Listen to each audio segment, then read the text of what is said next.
सरकार र नेत्रविक्रम चन्द विप्लव नेतृत्वको नेकपा बीच बिहिबार 3 बुँदे सम्झौता भएसँगै 4 वर्ष भूमिगत जीवन बिताएका विप्लव शुक्रबार अर्थात् आज प्रधानमन्त्री केपी शर्मा ओलीका साथ एक कार्यक्रममा सार्वजनिक हुँदैछन्।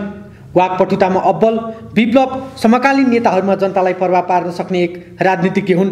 नेपाली जनताको ठूलो संकटमा छन्। राष्ट्रवादीहरू, देशभक्त साथीहरू सबै चिन्तित छन्। कसरी हो देशलाई बचाउने, कसरी माथि ल्याउने हो, यो लडाई मान्छेको मनभित्र चलिरहेको छ, समाजमा चलिरहेको छ। त्यसलाई डाइभर्ट गर्नको लागि अनेकौं नाटकहरू नेपालको राजनीतिमा चल्दैछन्। यो बेलामा हामीलाई के लाग्छ भने कि हामी त्यस्तो परिकल्पना गर्न सक्छौं। 10 वर्षे सशस्त्र द्वन्द्वकालमा पुष्पकमल दाहाल प्रचण्डको विश्वास पात्र रहेका उनी पछि प्रचण्डसँग विद्रोह गरेर मोहन वैद्य र हाल गृहमन्त्री रहेका रामबहादुर थापा बादल सहित नयाँ पार्टीमा लागे। तर त्यहाँ पनि उनले सोचे अनुरूप नभएपछि वैद्य र थापालाई छोडेर विप्लवले 2071 मा अलग पार्टी घोषणा गरेका थिए।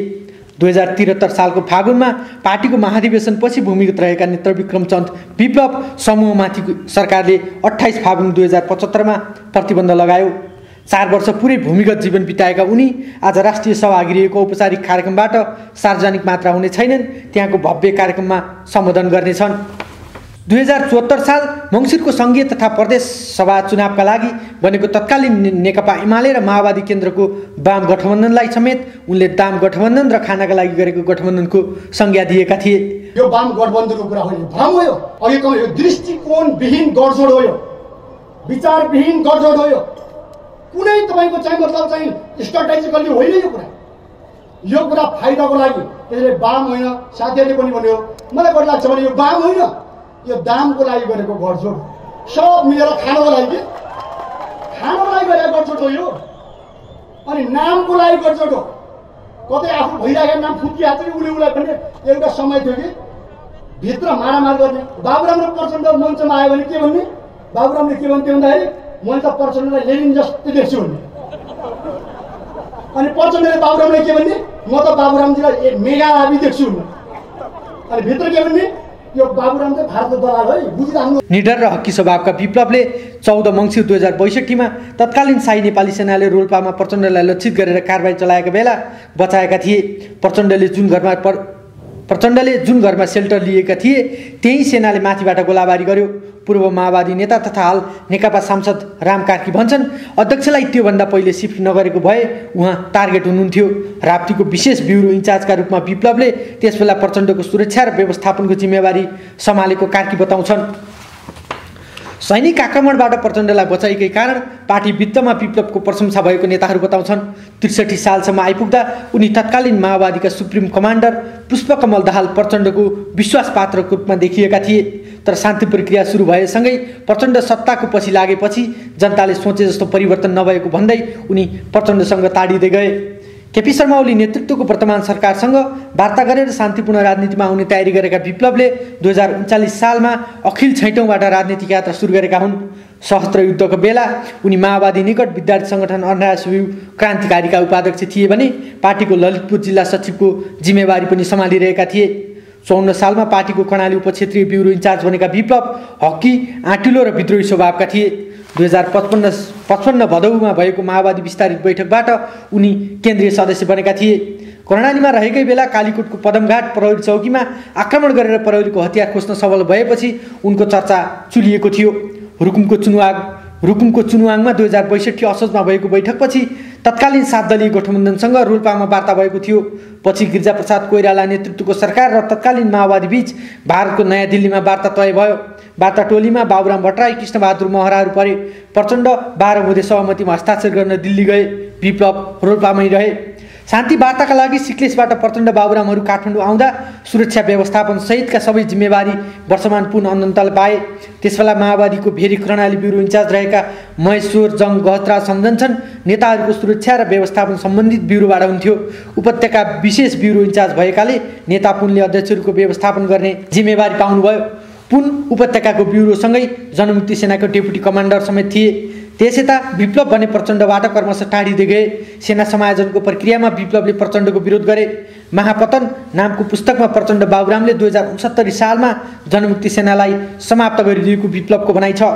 त्यसबेला क्रान्तिको कार्यभार पुरा नभएको बताउँदै मोहन वैद्यले पनि शान्ति प्रक्रियाको बाटोमा असन्तुष्टि जनाइरहेका थिए। पछि क्रान्तिकारी आन्दोलनलाई प्रचण्ड बाबुरामको आत्मसमर्पणवाद र विसर्जनवादको रक्षा गरेको भन्दै 2039 सालमा मोहन वैद्य किरणको नेतृत्वमा नेपाल कम्युनिस्ट पार्टी माओवादी गठन भयो। सीपी गजुरेल, रामबहादुर थापा बादल सहित विप्लव पनि यही पार्टीमा जोडिए। तर विप्लवले आफूलाई वैद्यको नेतृत्वमा पनि धेरै समय टिकाउन सकेनन्। उनले 8 मङ्सिर 2071 मा प्रकाण्ड, धर्मेन्द्र वास्तोला, कञ्चन लगायतलाई लिएर नयाँ पार्टीको घोषणा गरे। नेताहरूले मुलुकलाई जनयुद्धको गन्तव्यमा देशलाई नपुर्याई जनतालाई धोका दिएको भन्दै उनले एकीकृत जनक्रान्तिको अवधारणा अघि सारे र संसदीय व्यवस्था र वैज्ञानिक समाजवादको विषयमा जनमत सङ्ग्रह हुनुपर्ने माग राख्दै आएका थिए। यो लडाईँमा हामी भन्न चाहन्छौँ कि हाम्रा देशभक्तहरू पनि निराश हुनु हुँदैन। के तपाईँ एकचोटि देशको बारेमा साँच्चै नै गम्भीरतापूर्वक सोच्ने शक्तिसँग सहकार्य गर्न तयार हुनुहुन्छ? के तपाईँ आफ्नो घरभित्र सुतेर देशको चिन्ता गर्ने मात्र होइन, आफ्नो घरभित्रबाट, कोठाबाट सडकमा आएर देशको स्वाधीनताको बारेमा सोच्न तपाईँहरू तयार हुनुहुन्छ? यो लडाईँमा तयार हुनुपर्छ। सहमति, नेपालको राज्यलाई परिवर्तन गर्ने सहमति संसदवादी दलसँग जहाँ हाम्रो भयो त्यसलाई लत्याइयो। कङ्ग्रेस र एमालेका साथीहरूले हामीलाई बेइमानी गर्नुहुन्छ। उहाँहरूले हाम्रो नेतृत्व पङ्क्तिमा रहेको अवसरवादलाई पकड्दै, उहाँहरूले हाम्रो लिडरसिपको तहमा रहेको एउटा विचलनकारी तत्त्वलाई पकड्दै जनतालाई धोका दिने र जनतालाई उल्टो दिशातिर धकेल्ने एउटा बेइमानी उहाँहरूले गर्नुभएको छ। र उहाँले के भ्रम पाल्नुभएको छ भने प्रचण्ड र बाबुरामहरूलाई माओवादीबाट झिक्दिएपछि या माओवादी आन्दोलनका प्रस्तावबाट फर्काइदिएपछि सिङ्गै जनता फर्किन्छन् भन्ने जो उहाँलाई भ्रम पर्यो। दबाब दिने प्रचारवादी थियो। उनीहरूले विभिन्न हामी सिधै के भनेका छौँ भने अघि जो यहाँ भन्नुभयो कि नेपालको नदीमा बिजुली निकालेको त नेपाली जनताले भोग गर्न पाउनु पऱ्यो नि त। नेपाली जनताले लगानी गर्न चाहन्छौँ भन्दाखेरि त लगानी गर्न पाउनु पऱ्यो नि। नेपाली जनताले हाम्रो सेयर होस्, हामी त्योमा सहभागी बन्न चाहन्छौँ भने जेसुकै भए पनि पाउनु पऱ्यो नि त। विभिन्न बहानीबाजी बनाएर अनि त्यसपछि पहाडको हिमालको जरामा बिजुली निकालेर सबै बोकेर कोही लखनऊ कोही पटना पुर्याउने हो भने त्यो बिजुली नेपालमा किन निकाल्नु पऱ्यो? हामीले त्यति बेला उहाँले के भनेको थियो भने तपाईँले सतलजमा निकाल्नुहोस्, तपाईँको पनि त नदी छ नि त, भारतमा नदी छ, सतलजमा निकाल्नुहोस्, टिस्टामा निकाल्नुहोस् या अरू तपाईँको चाहिँ गङ्गा यमुनामा निकाल्नुहोस्, नेपालमा किन निकाल्नु पऱ्यो? अनि यहाँ एक्चुअली बुद्धिजीवीहरूको तर्क कस्तो आउँछ भने बडो लज्जास्पद खालको आउँछ कि पार्टीका नेताले के भन्छन् भने के होइन यत्रो बिजुली निस्किन थालेको छ, दिनु पऱ्यो नि त, विकास हुन्छ। यो छ तर्क, बडो दुःख पनि लाग्छ होइन। हामीले गर्न सक्दैनौँ, अर्कोलाई दिनु पऱ्यो भन्ने तर्कहरू पनि बजारमा कहिलेकाहीँ देखिन्छ। यो हामी सके हामी गरौँ, राम्रोसँग हामी गरौँ, नसके हामी कम्तीमा रक्षा त गरौँ आफ्नो सम्पत्तिको।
विदेशीको उक्साटमा लागेर या तपाईँको पुँजीवादी र साम्राज्यवादीको उक्साटमा लागेर नेपाली जनताको विरुद्धमा एउटा नेपालमा उज्यालो एउटा क्षितिजमा उदाउँदै गरेको जनवादी नेपाल, क्षितिजमा उदाउन थालेको जनताको नेपाललाई रोक्नुको निम्ति, त्यसलाई छेक्नुको निम्ति, त्यसलाई अन्त्य गर्नुको लागि जसरी षड्यन्त्र हुँदैछ त्यसको विरुद्धमा सबै माओइस्टहरू, सबै क्षेत्रका क्रान्तिकारीहरूलाई, कम्युनिस्टहरूलाई एक दिक्क बनाउने बेला आएको छ।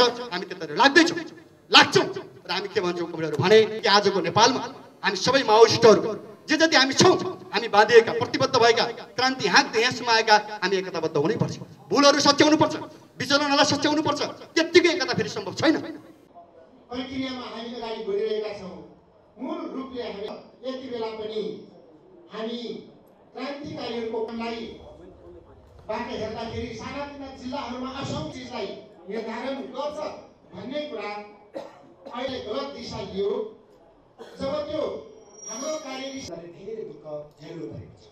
जो कुरा तपाईहरुले धेरै चिजहरू प्राप्त गरिसकेका छौँ। रामराज प्रचण्डको नेतृत्व हो सांकेतिक रूपमा हुन सकिन्छ, तर त्यो ध्रुवीकरण होइन। त्यो त म के भन्छु भने विसर्जनको यात्रा हो, आत्मसमर्पणको यात्रा हो। त्यो त जनतालाई लुट्नलाई सत्तालाई दुरुपयोग गरेको गर्छ त। त्यसै हामीले मागे भित्रको प्रवेश, मागे भित्रको सहभागितालाई ध्रुवीकरण भन्नु हुँदैन। त्यो एउटा षड्यन्त्रकारी गठबन्धन हो। नेपाली जनतामाथि डाका मार्नको लागि, नेपाली जनतामाथि लुट्नको लागि, काङ्ग्रेससँग मिलेर शोषण गर्नको लागि, उत्पीडन गर्नको लागि गरिएको एउटा षड्यन्त्रकारी गठबन्धन हो। त्यसले क्रान्तिकारीहरूलाई क्षति गर्छ। त्यसले तपाईँको चाहिँ जनतालाई घाटा पुर्याउँछ, त्यसले देशलाई घाटा पुर्याउँछ। त्यसकारण हामी के गर्नुपर्छ भने वास्तविक ध्रुवीकरण लियो। ध्रुवीकरण एकताबद्ध भनेको यो यसको प्रणाली के छ भने यसले पुँजीवादी सत्ताको विकल्प खोज्दैछ भने यो ध्रुवीकरणको बेस भनेको पुँजीवादी संसदीय व्यवस्थालाई फाल्ने यसको आधार यो। नेपालमा अहिले सत्ता छँदैछ नि, त्यो सत्ताको विकल्पमा एउटा पुँजीवादलाई फालेर वैज्ञानिक समाजवादमा लाने होइन, यसको बेसिक आजको ध्रुवीकरण भनेको के भने यसले दिएको सन्देश, दिने सन्देश हामीले भन्ने कुरा र जनतालाई अपिल गर्ने कुरा के हो भन्नुहुन्छ भने हामी सबैसँग हातेमालो गरेर जान तयार छौँ। हामी सबैसँग काँध मिलाएर जान तयार छौँ।